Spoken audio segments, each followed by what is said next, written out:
சரி ஓகேம்மா. நெக்ஸ்ட் பார்த்தீங்கன்னா, மேட்ரிக்ஸ் யூஸ் பண்ணிட்டு how to find the solution அப்படிங்கிற ஒரு கான்செப்ட் இருக்குது. அப்படின்னா, நம்மளுக்கு தெரியும் ஒரு லீனியர் ஈக்குவேஷன் அப்படின்னா 2 வேரியபிள், 3 வேரியபிள் கான்செப்ட் நீங்க படிச்சிருப்பீங்க. இங்க மேட்ரிக்ஸ் வச்சுட்டு எப்படி சால்வ் பண்றாங்க அப்படிங்கிற ஒரு கான்செப்ட். சப்போஸ் எக்ஸ், ஒய்ல ஒரு லீனியர் ஈக்குவேஷன் இருக்குது. எக்ஸ், ஒய்க்கு எக்ஸாக்ட்டா வேல்யூ வேணும்னா, மினிமம் எத்தனை ஈக்குவேஷன் இருக்கும் டக்குன்னு? 2 வேரியபிளா இருந்தா? 2 ஈக்குவேஷன். சூப்பர். Very good. அப்ப a1 a11 x plus a12 y equal to sum b1. Okay. அடுத்தது a21 x plus a22 y equal to b2. இந்த மாதிரி ஈக்குவேஷன் இருக்கும். சரிங்களா? Yes sir. இதுல என்ன டவுட் இருக்குங்களா? இப்ப எழுதுனதுல நம்ம ஜென்ரலா எப்படி எழுதுனா ax plus by plus c equal to 0 எழுதுவோம். This is also linear equation. This is also linear equation. Okay. இங்க ஏன்னா இது சிங்கிள் ஈக்குவேஷன் இருக்கனால இந்த மாதிரி எழுதிக்கிறோம். இங்க டபுள் ஈக்குவேஷன் வரனால இந்த ஃபார்மேட் மாத்துறோம். சரிங்களா? இது கான்ஸ்டன்ட் டைப். இந்த கான்ஸ்டன்ட் டைப் இங்க போனா -c வந்து நம்ம c-ஆவும் கன்வெர்ட் பண்ணிக்கலாம். இல்ல சம் அதர் கான்ஸ்டன்ட் கன்சிடர் பண்ணிக்கலாம். அதுக்கு தான் இந்த ஃபார்மேட் எழுதிக்கிறேன். சரிடா கண்ணு? Yes sir. வாய்ஸ் ஆடியபிளா இருக்குதாமா? எஸ் சார், கேக்குதுங்க சார். சூப்பர். நீ இப்ப பேசுற மைண்ட்ல கேக்குது அத கேட்டேன். ஓகே. இப்ப என்னன்னா இந்த சொல்யூஷனுக்கு எத்தனை சொல்யூஷன் கிடைக்கும்? தட் மீன்ஸ் இந்த ஈக்குவேஷனுக்கு எத்தனை சொல்யூஷன் கிடைக்கும்? இந்த ஈக்குவேஷன் சால்வ் பண்ணா எத்தனை சொல்யூஷன் கிடைக்கும்? Any 2 idea? சொல்யூஷன் கிடைக்கும் சார். இல்லப்பா 2 சொல்யூஷன் கிடைக்கும். 2 சொல்யூஷனா? என்ன மீனிங்ல 2 சொல்யூஷன் சொல்றாங்கன்னு? சார் இத சால்வ் பண்ணா x ஓட வேல்யூ கண்டுபிடிப்போம், y ஓட வேல்யூ கண்டுபிடிப்போம். அதுக்கு ரெண்டையும் கண்டுபிடிச்சாதான் ஒரு சொல்யூஷன். இப்படி ரெண்டும் கண்டுபிடிச்சாதான் ஒரு சொல்யூஷன். ஓகேங்க சார். புரியுதா? இது ரெண்டுமே எக்ஸ் அண்ட் ஒய். ஏன்னா 2 பேர் தான் இருக்கிறாங்க. 2 பேருக்கும் அட் அ டைம் தானே ரிசல்ட் பப்ளிஷ் ஆகும். நீங்க இப்போ 50 பேர் எழுதுறீங்க. 50 பேர் வேரியபிள்.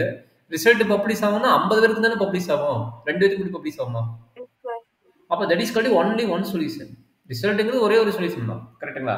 ஏன்னா 50 பேருக்கு டிஃபரெண்ட் கண்டிஷன் வரும். அது மாதிரி அது டிஃபரெண்ட் வேல்யூஸ் வரும். உன்னோட மார்க் 500க்கு 470 இருக்கலாம்.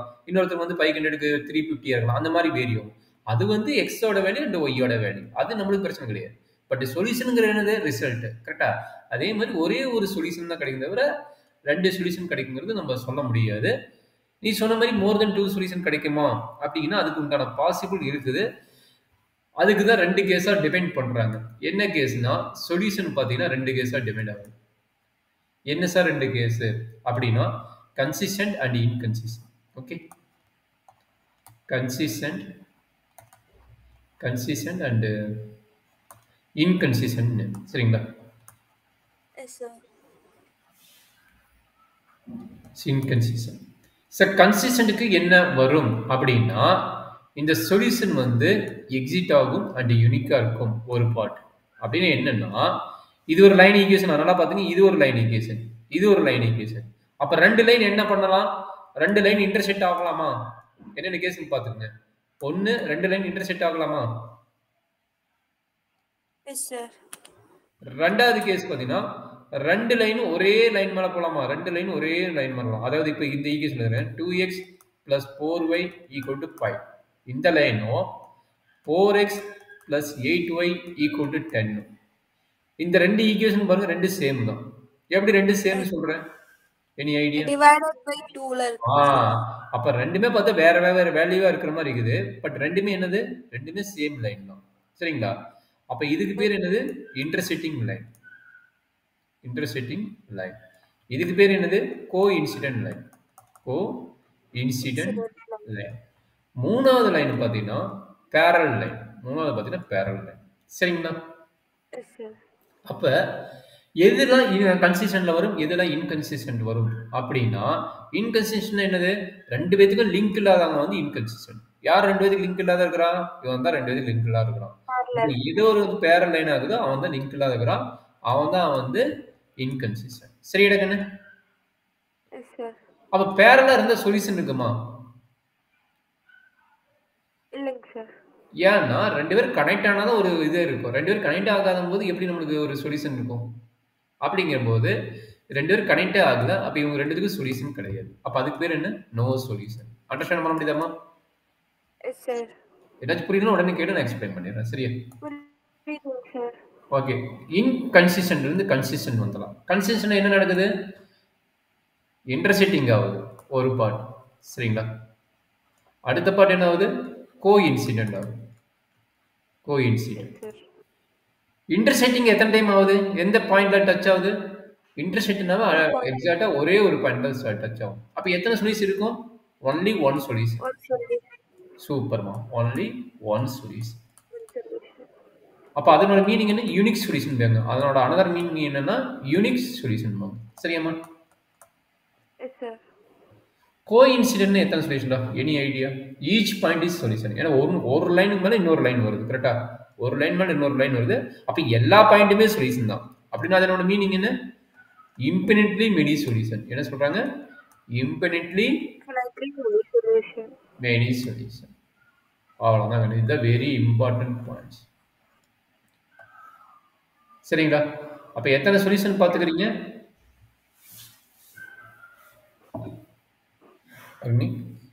எத்தனை சொல்யூஷன் பாத்துக்கிறீங்க? 3 solution sir. என்னென்ன சொல்யூஷன் தான் கண்ணு? ஃபர்ஸ்ட் ரெண்டு சொல்யூஷன் யாரு? Consistent and inconsistent. கரெக்ட்டுங்களா? அந்த கன்சிஸ்டன்ட் இன்கன்சிஸ்டன்ட்ல கன்சிஸ்டன்ட் வந்து ரெண்டா டிவைட் ஆகுது. என்னென்னவாகுது?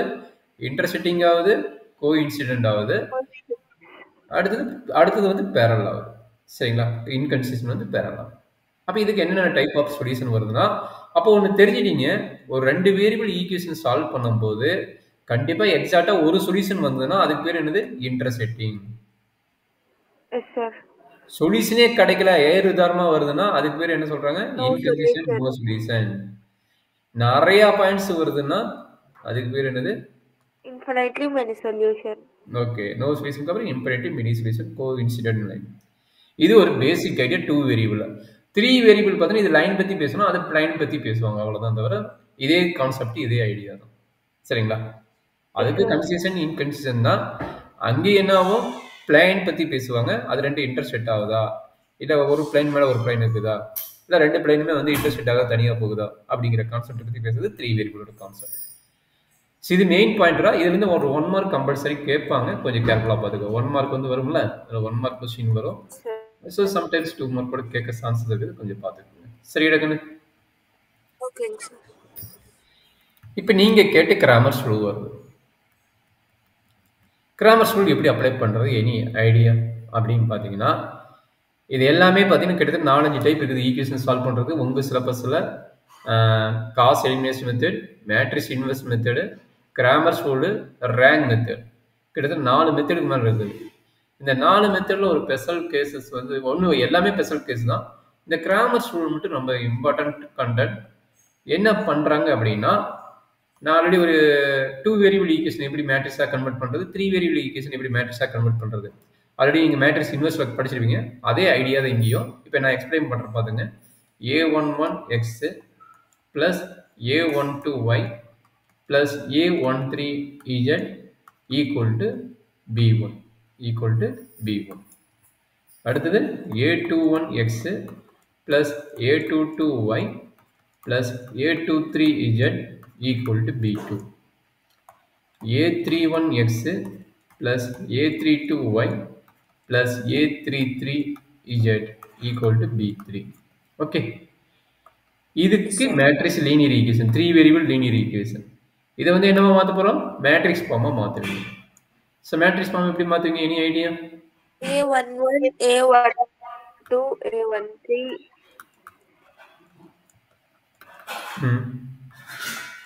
a21 a22 a23 a31 a32 a33 into xyz is equal to b1 b2 b3. Okay. இப்போ இது மேட்ரிக்ஸ் ஃபார்மா மாத்திட்டீங்க. அப்ப இவன் இருக்கிறான் பாத்தீங்களா, இவனை பேர் என்ன சொல்றாங்கன்னா டெல்டான்னு எடுத்து சொல்றாங்க. இவனை பேர் என்ன எடுத்துக்கிறாங்க? இன் கிராமர் ரூல் பொறுத்த வரைக்கும் டெல்டான்னு எடுத்துக்கிட்டு டிட்டர்மென்ட் ஃபார்ம்னு எடுத்து சொல்றாங்க. டிட்டர்மென்ட் ஃபார்ம்ல டெல்டான்னு ஒர்க் பண்ணா டிட்டர்மென்ட் form a11 a12 a13 a21 a22 a23 a31 a32 a33. இதுதான் வந்து டெல்டாவோட ஃபார்மேட். கிராமர் ரூல் அப்ளை ஆகணும்னா very very important idea. Delta is not equal to 0 அப்படின்னா மீனிங் என்ன? நான் சிங்குலர் ஃபார்மில் இருக்கும். கண்டிப்பாக கிராமர் ரூலோட மெயின் ஐடியா இதுதான். மேக்ஸிமம் இன்வெர்ஸ் மேட்ரிக்ஸோட matrix inverse method solution solve பண்ணுறதுமே பார்த்தீங்கன்னா சிங்குலர் மேட்ரிக்ஸ் வந்தால் தான் சால்வ் பண்ண முடியும். சரிங்களா? That is a very important. Suppose equal 0 வந்ததுன்னா டெஸ்ட் வந்து பே. Cramer rule not apply. Okay, Cramer rule வந்து என்ன பண்ண போகிறோம்? அப்ளை பண்ண மாட்டோம். Grammar rule not apply. That is a very important point. ஒரு டைம் அப்படியே 5 மார்க்கில் கேட்டாங்க. 5 மார்க் ரேட்டில் அவங்க செக் பண்ணாமல் கொடுத்துட்டாங்க. டெல்டா ஈக்குவல் 0 வந்துருச்சு. நிறைய பேர் என்ன பண்ணிட்டாங்க, டெல்டா கண்டுபிடிக்கிறது மற்ற கண்டுபிடிச்சு டைம் வேஸ்ட் பண்ணாங்க. ஒரு சிலர்லாம் பார்த்தீங்கன்னா டெல்டா ஈக்குவல் 0 போட்டு 2 ஸ்டெப்லேயே முடிச்சுட்டாங்க. அந்த 2 ஸ்டெப்பில் முடிச்சாலும் 5 மார்க் தான், ஃபுல் ஸ்டெப்பு போட்டாலும் 5 மார்க் தான். அதனால் மேக்ஸிமம் எப்பயுமே பார்த்தீங்கன்னா நம்ம இது வரைக்கும் பார்க்குறது சிங்குலராக நான் சிங்குலராக செக் பண்ணிட்டு போகிறது நம்மளுக்கு டைம் மிச்சமாகும். சரிங்களா? அதனால் எடுத்து மட்டும் நம்ம சிங்குலராக நான் சிங்குலராக எல்லா ப்ராடக்ட்டும் செக் பண்ணியிருக்கேன் மேட்ரிக்ஸ் பொறுத்த வரைக்கும். சரி எடுக்கண்ணே. இப்போ எனக்கு என்ன வேணும்? அடுத்தது வந்து del X, del Y, del Z 3 notation introduce பண்ணுறாங்க. டெல் எக்ஸ் என்ன பண்ண போகிறாங்க அப்படின்னா, இந்த ஃபர்ஸ்ட் காலம் இருக்குது பார்த்தீங்களா, இந்த ஃபர்ஸ்ட் காலத்துக்கு பதிலாக பாருங்க, இந்த ஃபர்ஸ்ட் காலம் இருக்குதுல்ல, இந்த ஃபர்ஸ்ட் காலத்துக்கு பதிலாக என்ன பண்ணுறாங்கன்னா இந்த ரைட் ஹேண்ட் சைடு வேல்யூ இருக்குதுல்ல, எவனை என்ட்ரி பண்ணுறாங்க. அண்டர்ஸ்டாண்ட் பண்ண முடியல கேட்டுக்கிட்டாங்கன்னு. ரைட் ஹேண்ட் சைடு இந்த வேல்யூ என்ட்ரி பண்ணுறாங்க. அப்போ மீதி இருக்கிற காலம் என்ன பண்ணுறாங்க? அப்படியே வச்சு செய்கிறாங்க. சரிங்களா? அப்போ என்னாச்சு? B1, B2, B3, B3, A1, A12, A22, A23, A32, A13, A23, A33. இப்போ டெல் எக்ஸ் டிபெண்ட் பண்ணிட்டேன். மீதி இருக்கிற வேல்யூ ஒன்னாலே டிபெண்ட் பண்ண முடியும்னு நினைக்கிறேன். நான் சொல்லிடுவேன்னு நினைக்கிறேன். சொல்லிடுவீங்களா? Yes, sir. A11, A21, A31, B1, very good, B2, B3, A13, A23, A33. very good, super. So அடுத்தது நீங்களே சொல்லிடுங்க. டெல் இஜெட்டும் சொல்லிடுறாங்க. A11, A12, A31, A12, A22, A32. இதில் இங்கே மாறிச்சு நினைக்கிறேன். இங்கே 2-1 வரும், இங்கே மாற்றிட்டோம். Okay okay, thank you. 3-2 இது 3-2 வரும். 3-2 நான் இங்கே என்ன வரும்? B1, B2, B2, B3. கரெக்டாமா? இப்போ இதெல்லாம் கண்டுபிடிச்சுன்னா இப்போ சொல்யூஷன் கண்டுபிடிக்கணும்னால ஐடியாவுக்கு உண்டான ஃபார்முலா கொடுக்குறாங்க. சொல்யூஷன் உண்டான ஃபார்முலா என்னன்னா x equal to del X by del. Okay, அப்போ y ஈக்குவல் என்ன கிடைக்கும்? மீதி ஃபார்முலா நீங்கள் சொல்லுவீங்க நினைக்கிறேன். சொல்கிறாங்கன்னு del y by del. del dz by delta. இதுதான் கிராமர் ரூலோட அல்காரிதம். அப்போ இது என்னது? ஆல்ரெடி உங்களுக்கு தெரிஞ்சிச்சு, டெல்டா இஸ் நாட் ஈக்குவல் 0 தெரிஞ்சிச்சு. அப்போ தான் இந்த ரூல் அப்ளை பண்ண முடியும்னு. எதனால சொன்னாங்க இப்போ அண்டர்ஸ்டாண்ட் பண்ணிருப்பீங்க. ஏன்னா டெல்டா வந்து டினாமேட்டரில் வருது. அதனால டெல்டா நாட் ஈக்குவல் 0 இருந்தாலும் சொல்யூஷன் வந்து நம்ம பார்க்க முடியும், சொல்யூஷன் பார்க்க முடியாது. அதனால தான் வந்து அவன் டெல்டா நாட் ஈக்குவல் 0ன்னு முன்னாடியே எக்ஸ்பிளைன் பண்ணிட்டான். சரிங்களா? அப்போ இதை கண்டுபிடிச்சுன்னு இதுதான் சொல்யூஷன். இதுதான் கிராமர் ரூலோட ஐடியா. ஓகே விளக்குன்னு? இவ்வளோ தான் நம்ம பண்ண போகிறோம். பெருசாக நம்ம எதுவும் பண்ணுறதில்ல அதில். சரிங்களா? ஒரு ப்ராப்ளம் பார்க்கலாமா? 2/2 மேட்ரிக்ஸ் பார்த்துட்டு அடுத்து 3/3 மேட்ரிக்ஸ் பார்க்கலாமா? 3/3 மேட்ரிக்ஸ் தான் கொடுத்துக்கிறாங்க. சரி, நம்ம அதையும் பார்ப்போம்.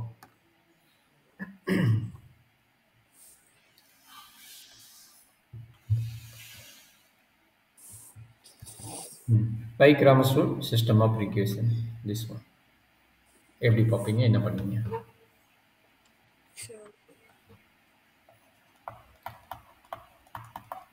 என்ன பண்ணலாம் சொல்றாங்கன்னு ஃபர்ஸ்ட் ஸ்டெப் என்ன? 1 minus 2 1 minus 1 0. ஏன்னா x3 இருக்கு தான் பார்த்துக்கோ. x3 இருக்குது, அதனால 0ன்னு போட்டுக்கிறீங்க. கரெக்ட்டுங்களா? Yes sir. 0 அதுக்கப்புறமா 3 இல்ல 2 3 ஏகண்ணே 2 3 4 நான் வருது இல்லையா? 3 இதுதானே வரும். 2 3 4 0 ம் 1, ம் 2 ம் into x1, x2, x3 ம் is equal to ம் 317.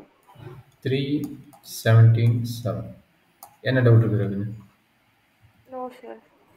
இப்போ என்ன பண்ண போறோம்னு சொல்லிக்கிறேன். Delta x டெல்டா delta வந்து மறக்காம என்ன பண்ணணும், டிட்டர்மெண்டா மாத்திரணும். சரியா?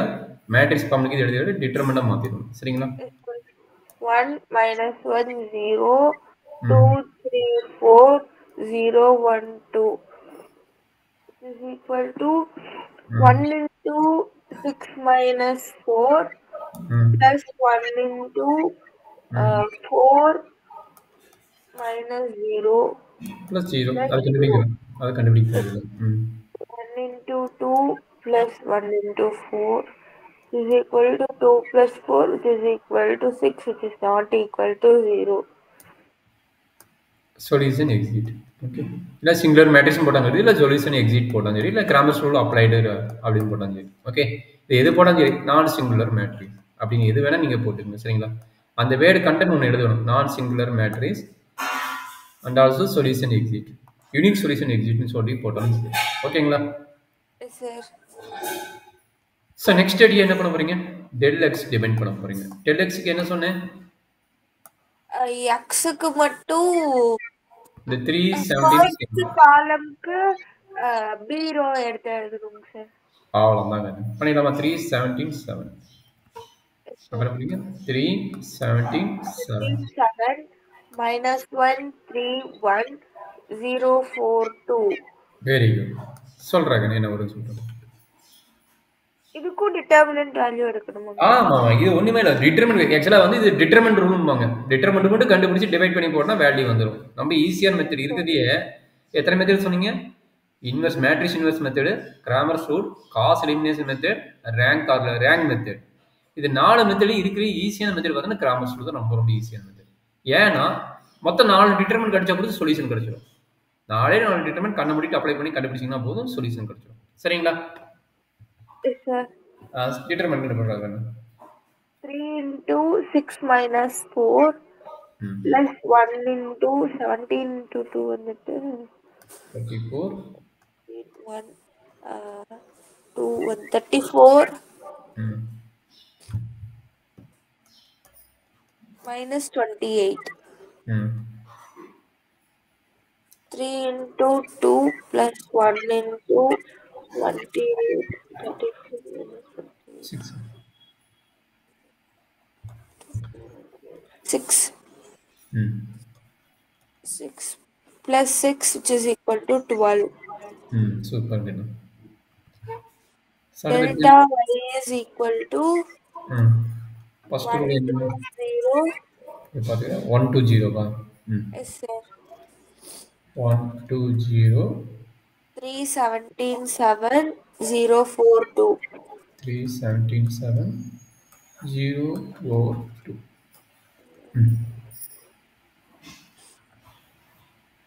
சொல்லுமா.